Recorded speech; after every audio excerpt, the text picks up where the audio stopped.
Hello again, everybody, and welcome to the Mike Francesa Podcast on the BetRivers Network, brought to you, of course, by the good folks at Casamigos Tequila. Casamigos Tequila is brought to you by those who drink it. Let me start with the Rangers for a second. And you know I don't spend a lot of time analyzing hockey because I don't have the depth of knowledge of hockey that I do in the other sports. I admit that. In the other sports, I have an extreme depth of knowledge. I don't have that in hockey, although I know what I'm looking at in terms of psychology of sport and winning and everything else. And this series now has taken a full turn. It does not mean that the Rangers can't turn it back around. They definitely can, but they have to turn it back around because what happened from the final minutes of Game 4 through Game 5, where the Rangers were being outplayed all game, but they were in front because their goaltender was standing on his head, to where in the third period, their money players, their veteran guys, their guys who have won Stanley Cups, all made contributions while all the big Rangers made mistakes. That is a very bad sign. All their big players said, led by Stahl, hey, we know what this takes. We understand the process. We were on the fringe of this series trying to get back into it, and we always knew we were close, but we had to fight our way back into it. Well, now they have fought their way back into it, where they now are a confident team. And the edge the Rangers had early in the series is gone. Doesn't mean the Rangers can't get it back. Of course they can. But they have to get it back, because if they don't, this thing is not only going 7, it's going 7 to a very close finish. Now, right now, I'd say there's a very, very good chance you're going to see a Game 7. And let's be honest, when you're up 3-love and then it's 3-3, it rarely happens, first of all. Secondly, there is a lot of pressure on you. Now, I heard last night, and I was actually surprised, a smattering, I'm only going to call it a smattering, but a smattering of boos. With what this Ranger team has given you this year, with the performance they've given you, you won't stay with them through a few minutes of adversity? Surprising.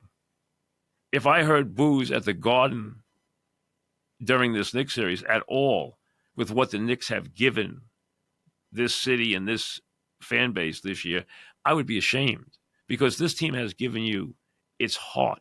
It has given you everything a team can give you. Its heart, its will, its soul. It's given you everything.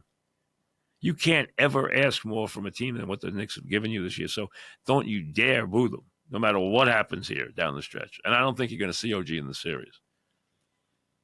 He's out tonight, and I don't think he's playing Friday night. I don't think he's playing in Game 7. I think even if he came back, it would be a cameo. I don't think he's playing in the series. I don't know about the next series, but I don't think he's playing in this series. So they got to do it without him. Now back to the Rangers for a second. That third period was telling last night because of what I said. Key Rangers made big mistakes, and key the Carolina players made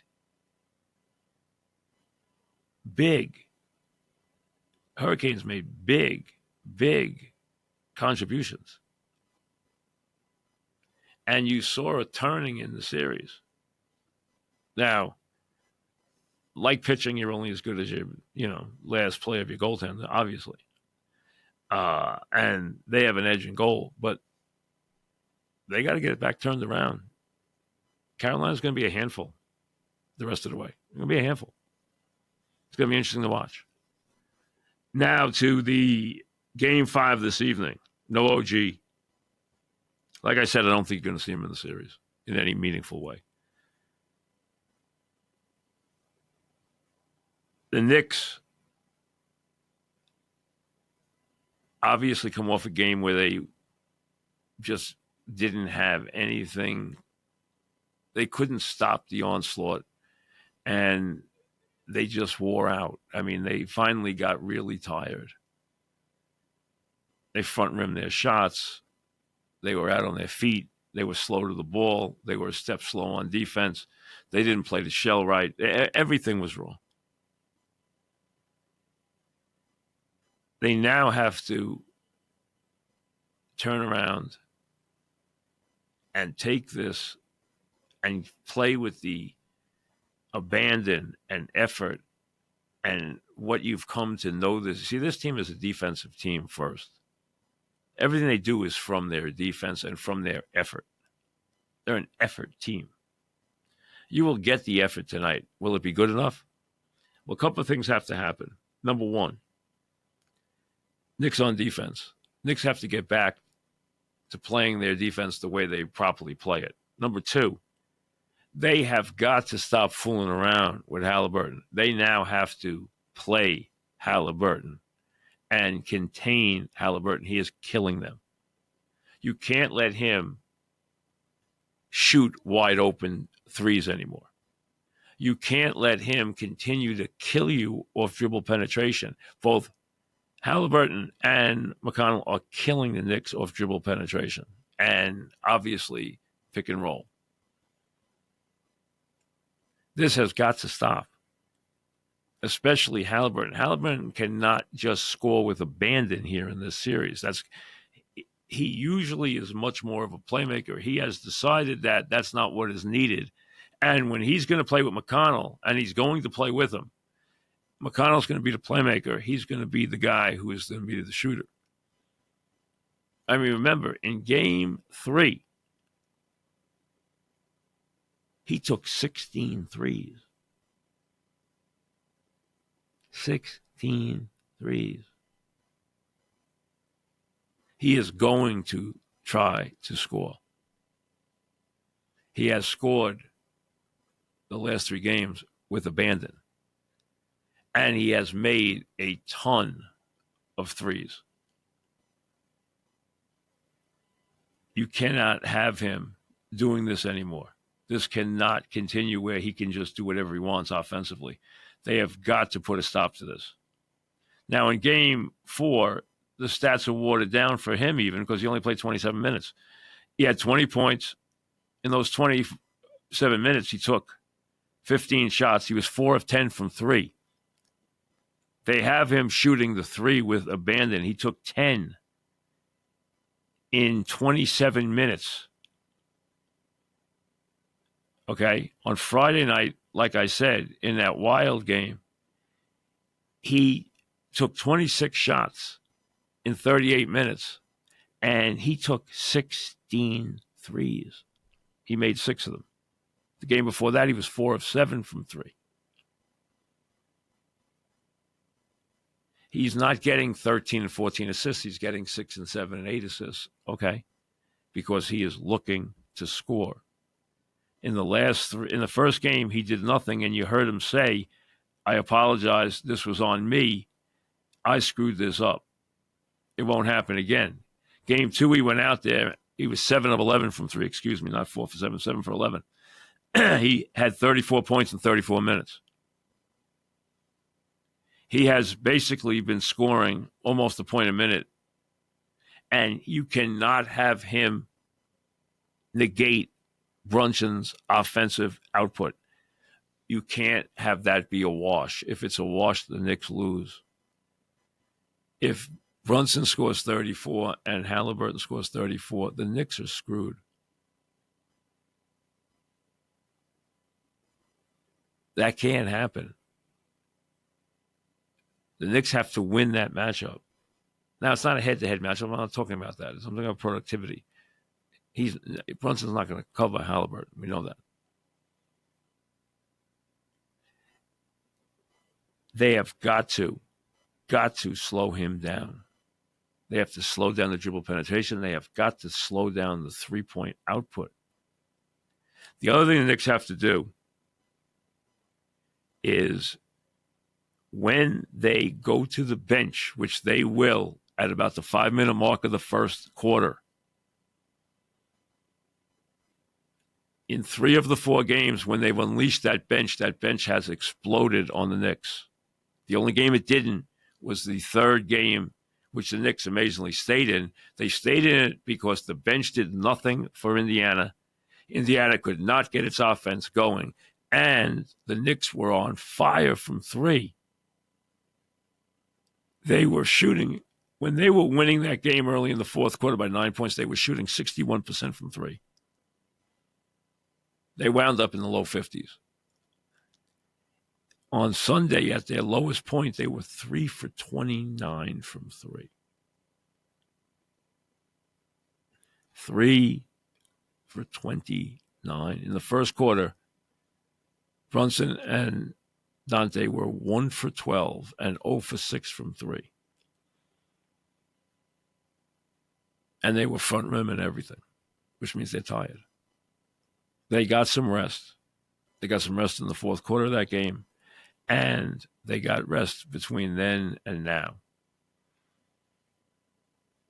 Offensively,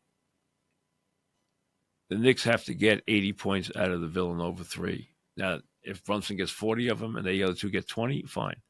They need 80 points out of the 3 guys.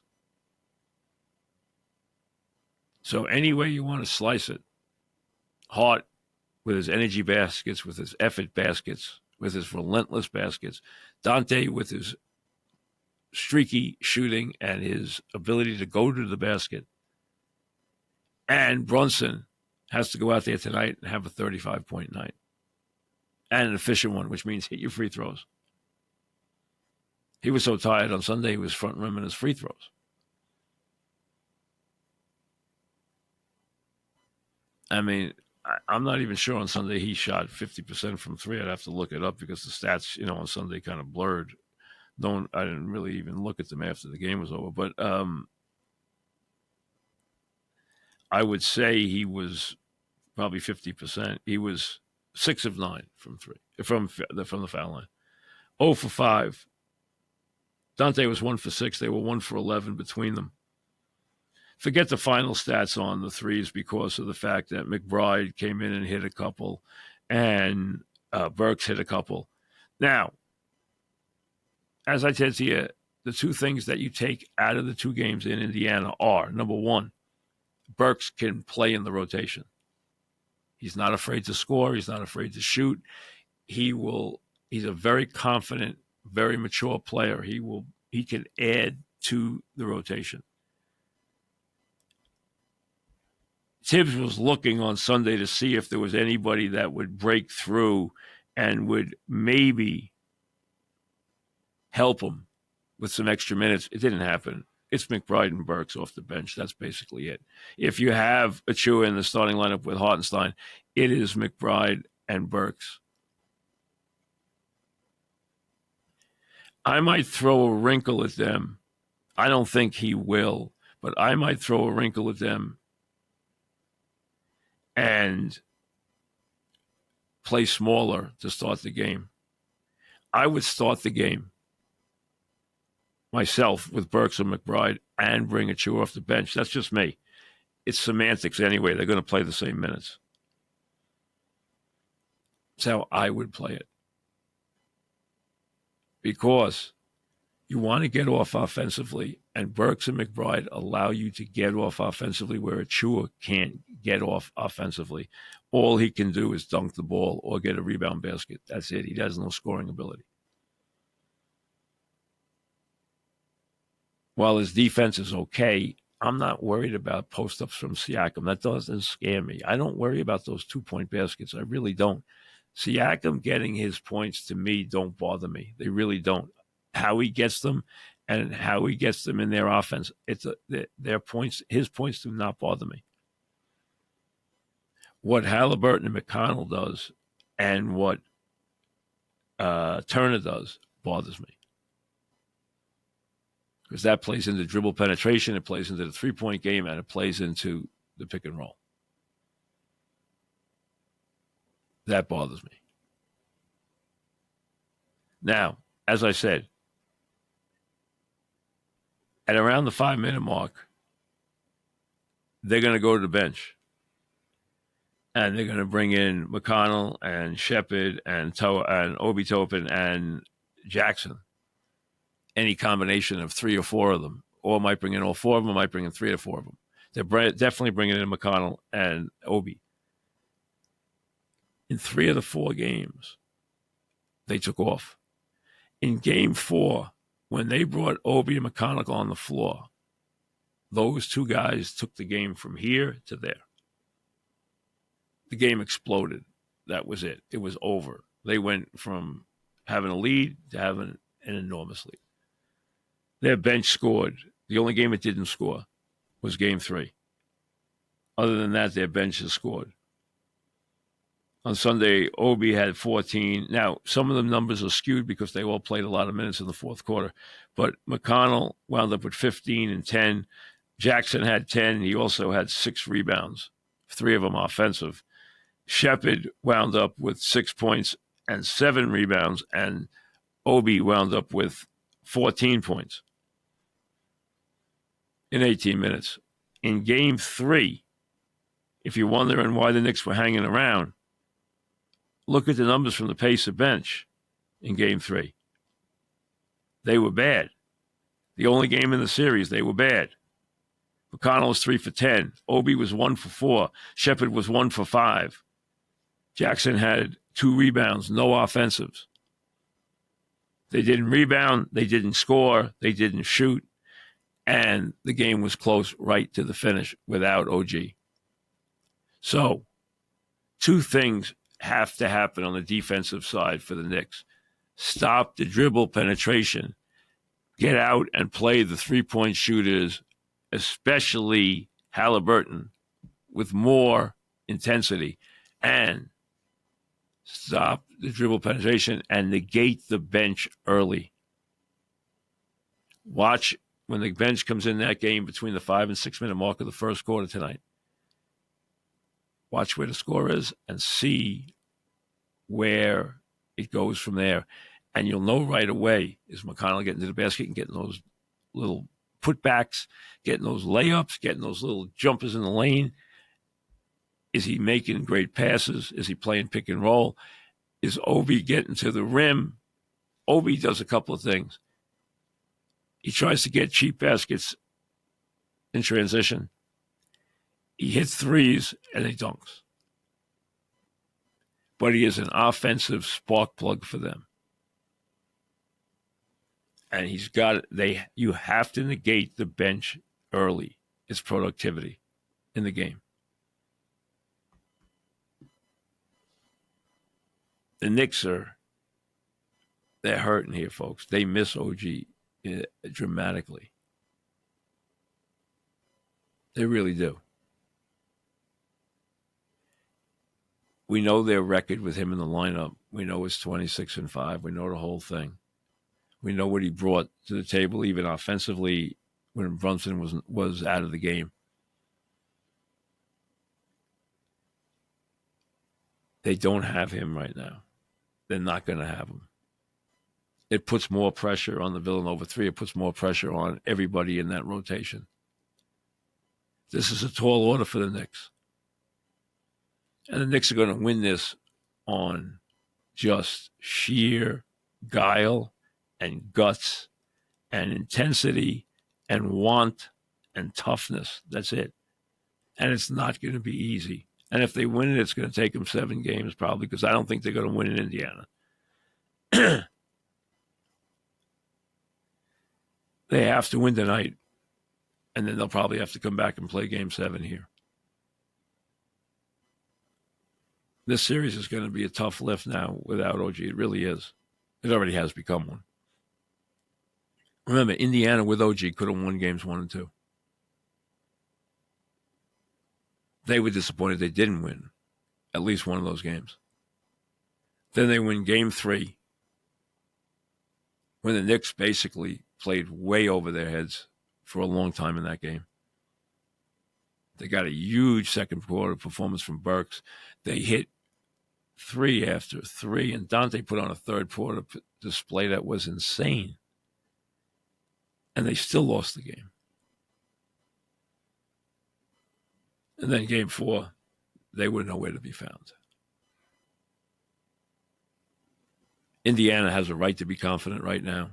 They go 9 deep. They have a very big player in Haliburton. And they should be confident right now with the Knicks shorthanded, and the Knicks are shorthanded. They need Brunson to be his best self tonight. I mean, like he was at the top of the Philly series. He's got to be like that tonight.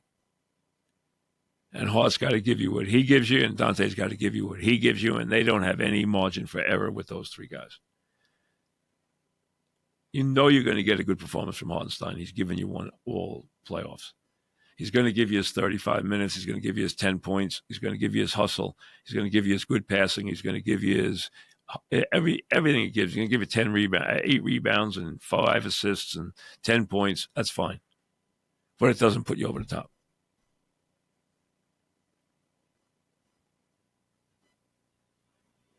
This is now a tall order. Because they have numbers and they have guys who can fill it up. And the Knicks are really limited in a lot of ways right now. And I don't know what kind of shape Brunson is in physically. I'm just going to go on the premise that he can play.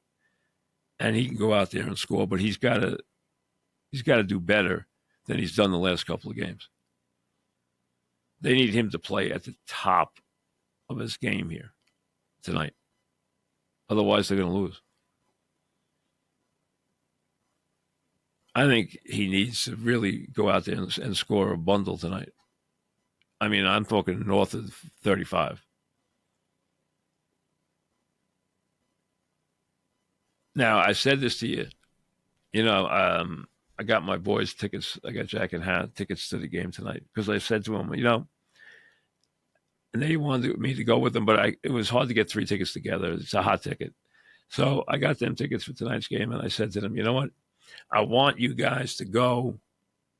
I'll stay home and watch it on TV. I've been there a million times. I've experienced this a million times, fortunately. But for those here who haven't experienced it and have been waiting for years for this moment, you are now going to see what it's like when Madison Square Garden is alive in the middle of May on a night game, on a big night, a big New York night. And that's what tonight will be. It will be a tremendous, tremendous game to be in that building.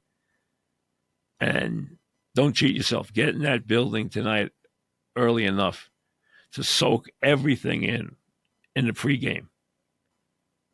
The anthem, the lineups, everything tonight. The intensity in that building is going to be unbelievable. And, you know, sometimes people think we overrate the Garden. And you know what? You heard them booing the Rangers last night. They left early last night. Okay, they went there for a coronation, as I said. I said yesterday when I did the podcast that it reminded me a little bit of Vancouver, Game 5, when we all were talking about how the celebration was going to go instead of getting ready for a tough game. And they had to go back to Vancouver. And Dog and I made the trip to Vancouver.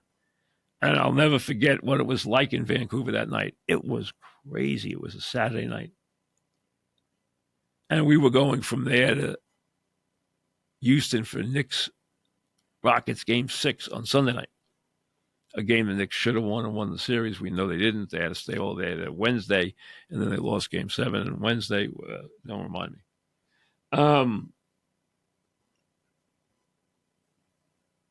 Vancouver was insane.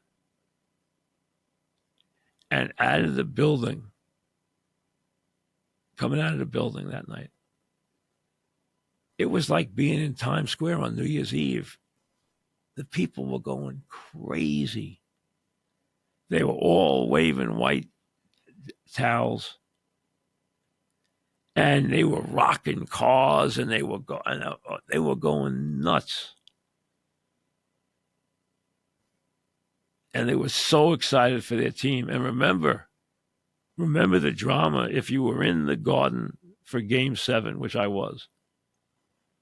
Actually did a play-by-play show after the game that night, after Game 7. And never forget that night. But now this series reminded me a little. It felt like that same Game 5 yesterday. That's the feeling I got. Not that I knew the Rangers were going to lose last night. I didn't. But the point is, it just reminded me of the same. You went there for a celebration last night, and you were bitterly disappointed when you didn't get it. You wanted to move on, get ready to play Florida, most likely, which was up 3-1 in their series. But tonight you get to go there where it's a little different scenario. You know that your team has given you everything you could ever ask for this year. And yes, you've dreamt about playing the Celtics, and you were up 2-0, and you want desperately to play that conference final against the Celtics. And then, of course, guys had to keep dropping like flies, and they have. You know, you lose Bogdanovich, you lose Robinson, and now you lose OG. And Brunson's on a bad foot, and it's a nightmare. And now the series is teetering. But it's all right there this evening. And, you know, for so many years where the Knicks were so badly run. You know, and I heard for years through his heightened years of not being popular, even a little bit, being detested. So many people would call and say, oh, you know, these Knicks and Rangers, they never can win with this owner, which is nonsense. I always told you it was nonsense. The guy has never been afraid to step up and pay, and he didn't interfere as much as people thought he did. He really didn't. He does a lot of things that are against his, you know, that make his life much harder than it has to be. He could have things much easier than he does, but it's just his temperament. But always knew they could be successful with him as the owner. And look now, the Rangers, look where they are. The Knicks are now one of the best run organizations in the sport. There's no question about that right now. This hierarchy has done an incredibly good job.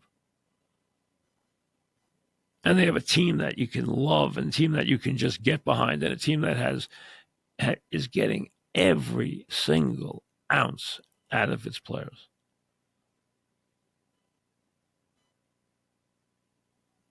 It's put cohesion and commitment and continuity ahead of talent.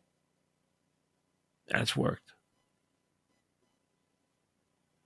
But through all those dormant years when the Garden lay dead, and there were no playoffs for either team, or one round for the Rangers, nothing for the Knicks, except pain. And you heard about what it was like to have one of those New York nights in May. I've talked about it so many times, how great the Garden is on a spring night when so much is on the line. And now you get a chance to go there tonight and experience that. And to really see what that means, and to touch it and watch it and experience it. So don't miss it. Soak up every drop and enjoy it. Because these New York nights, they're far, far too rare. Far, far too special not to enjoy and savor. A couple other things. Tough loss for the Mets last night against the Phillies. Hey, you had to realize there was going to be some bumps with Diaz this year after missing all the last year. He'll be fine. He'll be fine. I think he's throwing the ball fine. Obviously, he's not He's not at full command right now. He's not fully comfortable right now, but it'll come. It'll come. They're just going to have too many days where they're up and down and up and down. That's just kind of the team they have. You know, I said yesterday about the PGA and how tough it would be for them to go through this without Scheffler. And we know that Scheffler wanted his privacy and he kind of embargoed the baby thing, where he wasn't giving up updates. And now we know that the baby was born on May 8th, that the mother and the baby are doing fine, his baby boy. And for golf, fortunately, he is going to play in the PGA. He's already there in Valhalla, getting ready now for the second leg of the Grand Slam, having won the Masters, looking to become one of the few that have ever started the year back-to-back with the Masters and the PGA, with the dreams of completing the Slam, not what Tiger did, all in the same year. That's the Grand Slam. I'm sorry. Not winning them 4 in a row. It's winning them all in the same calendar year. That's the Grand Slam. And the only one who can do that is Scheffler. And you have good storylines here. You have Koepka, who likes to play in these big events, coming in having just won in Singapore for LIV. You have Rory, who has won on this course, who just won at a place he's very comfortable with, Quail Hollow in Charlotte. So you got people, and they love to back Rory anyway, even though he hasn't won a major in 9 years. They love to back Rory. And there will be a lot of backing Rory this week. And then, of course, you got Jon Rahm back, which is always good because he's always a serious, serious threat. So golf is good this week. You know why? Because everybody's here. And when they're not, it's just not the same. It's nice looking up this week and seeing Rahm there, and seeing Koepka there, and seeing Dustin Johnson there, and seeing DeChambeau there. That's golf. Put the damn sport back together, please. It looks like they're moving away from that because Dunn just quit.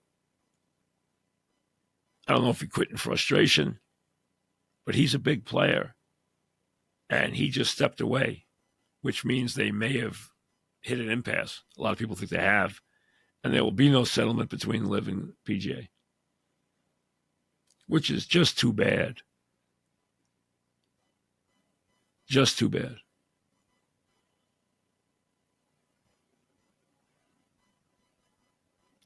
I mentioned yesterday that Mystic Dan will go in the Preakness, so now the Preakness does have the Derby winner and the chance of a Triple Crown, the dream of a Triple Crown. I credit this sportsman. My understanding is that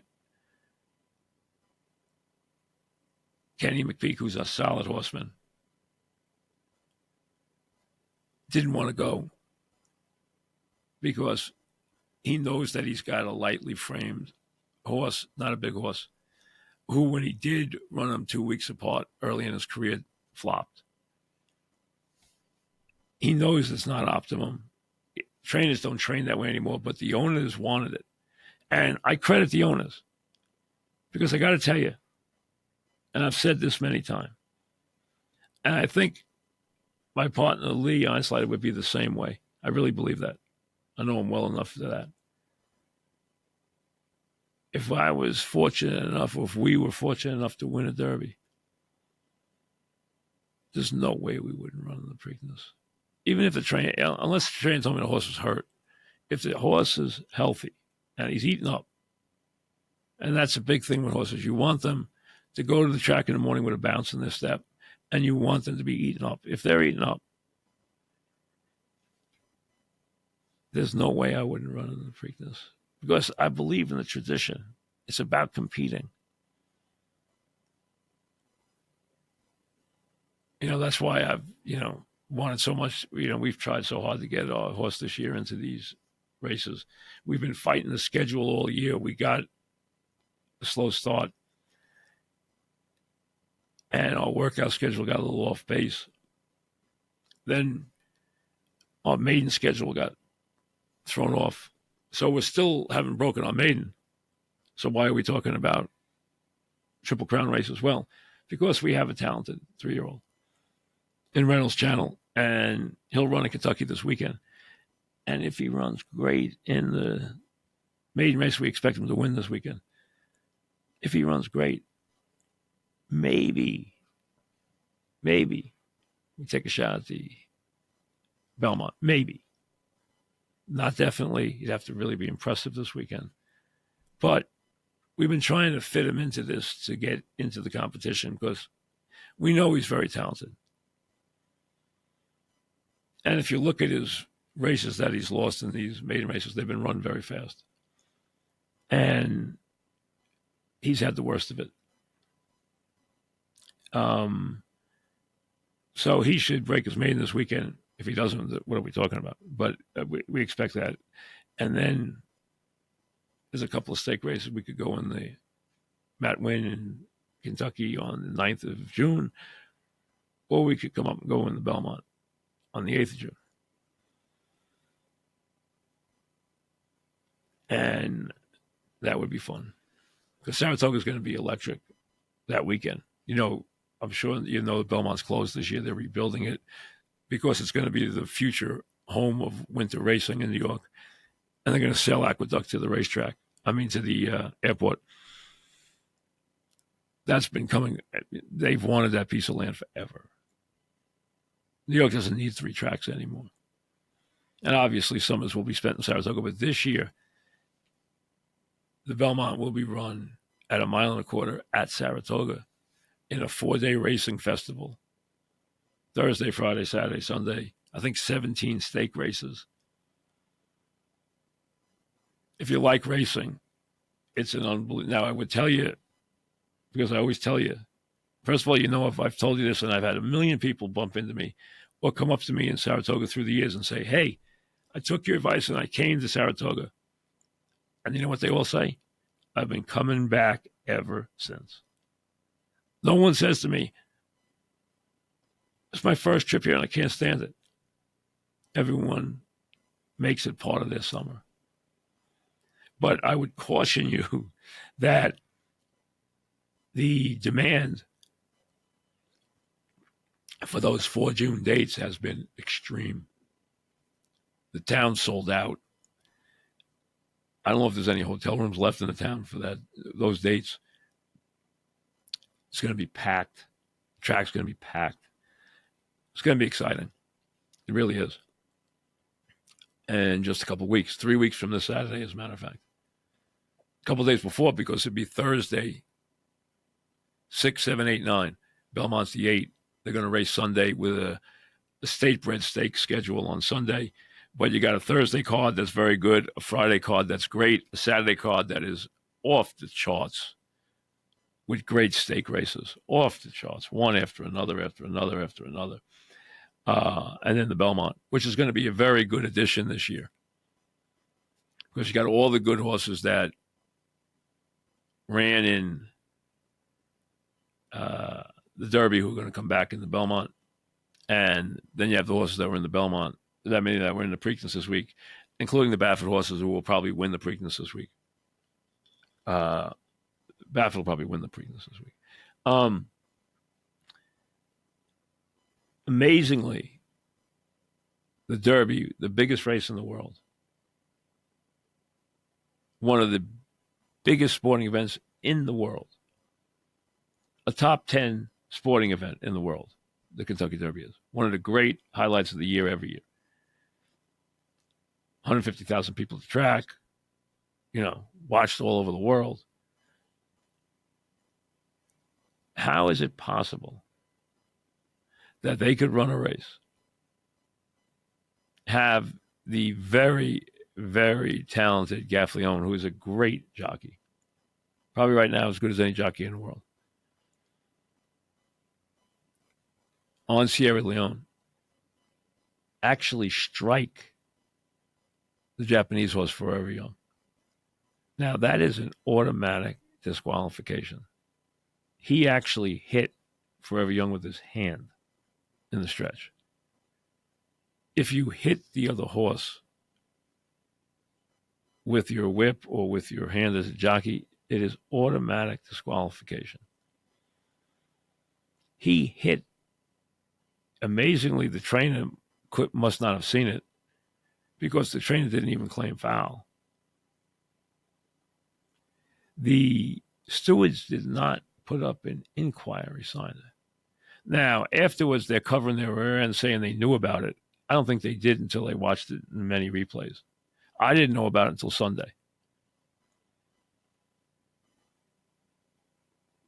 When I watched the race a couple of times and it was pointed out to me and I looked and said, you're right. But they didn't even have an inquiry. Despite all the bumping there was in the stretch. They let everything usually go in that race. It's a very roughly run race. We know that because there's so many horses trying so hard. That's bad, though. Now, they gave him a fine. They did not give him days. But that is really embarrassing that Churchill Downs did not even have an inquiry when there was that kind of foul in the race. They really owe those Japanese connections a serious, serious apology. They really do. We'll have something tonight after a pivotal Game 5. And if you're going to the game tonight, hey, you know what? Enjoy it. This is one of those nights you will talk about for a very, very long time. Hopefully, the game lives up to the anticipation. Hopefully it does. Enjoy your day. We'll see you tonight.